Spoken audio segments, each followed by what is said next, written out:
রাসূল সাল্লাল্লাহু আলাইহি ওয়াসাল্লাম শ্রেষ্ঠ নবী হওয়া সত্ত্বেও তার উপরে জাদুর প্রভাব পড়েছে, এটা কি স্বাভাবিক? হ্যাঁ, অবশ্যই স্বাভাবিক।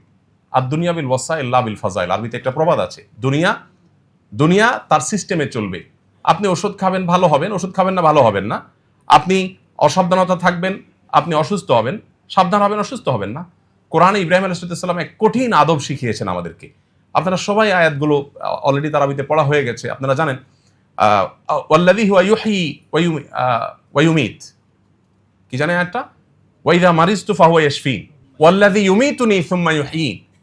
তিনি সে আল্লাহ পরিচয় দিতে গিয়ে তিনি তার কওমকে বলেছিলেন যে তিনি আমাকে জীবন দেন, তিনি আমাকে মৃত্যু দেন। এগুলো সবগুলো আরবি গ্রামার যারা বোঝেন, আরবি গ্রামার অনুযায়ী মুতাআদ্দি ফেল, অর্থাৎ এমন ক্রিয়া যে ক্রিয়াতে কর্তা এবং কর্ম আলাদা থাকে।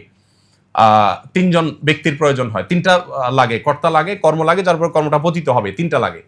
এরপরের বাক্যটা বলছেন ওয়াল্লাযী ওয়াইদা মারিজতু ফাহুয়া ইয়াশফিন, আমি যখন অসুস্থ হই তিনি আমাকে সুস্থ করেন।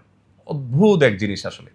ইব্রাহিম ইসলাম বলছেন যে আমি যখন অসুস্থ হই আল্লাহ তখন আমাকে সুস্থ করেন।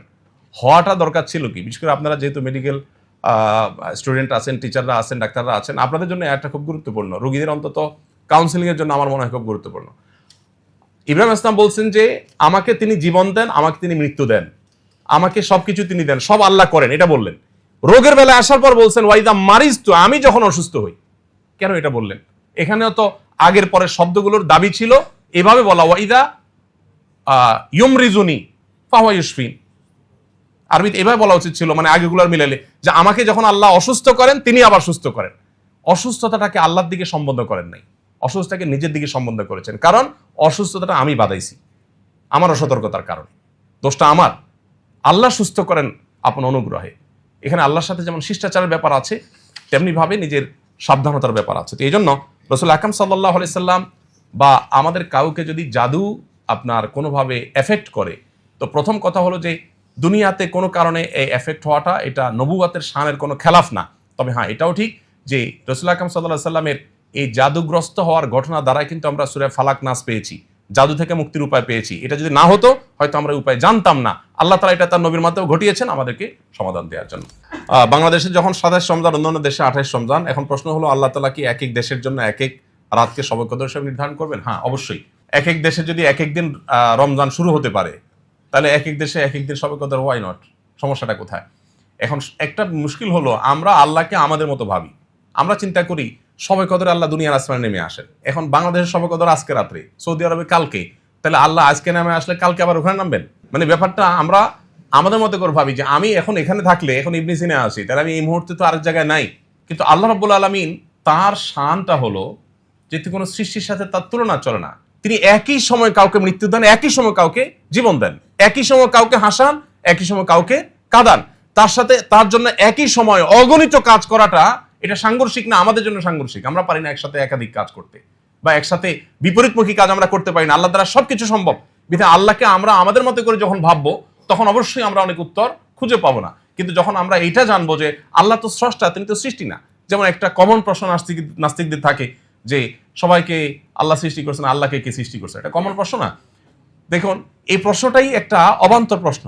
কারণ আল্লাহকে কে সৃষ্টি করেছেন, এই প্রশ্নের পেছনে লুকিয়ে আছে আল্লাহকে সৃষ্টি হিসাবে ট্রিট করা। তার মানে আপনি আগে ধরেই নিয়েছেন যে আল্লাহ একজন সৃষ্টি, নাউজুবিল্লাহ, তাহলে তার স্রষ্টাকে। আল্লাহ যদি সৃষ্টি হয় তাহলে স্রষ্টা কে হবে? স্রষ্টা তো কাউকে হইতে হবে। যদি স্রষ্টা হবেন, তার আবার সৃষ্টি যদি থাকে, তাহলে স্রষ্টা হলেন কোত্থেকে? তাহলে আল্লাহকে আপনি আপনার মতো চিন্তা করছেন যে আমার তো একজন স্রষ্টা লাগে, সবকিছুরই স্রষ্টা লাগে, তাহলে তারও লাগবে। এই উত্তর প্রশ্নের মধ্যেই আমাদের ত্রুটি আছে।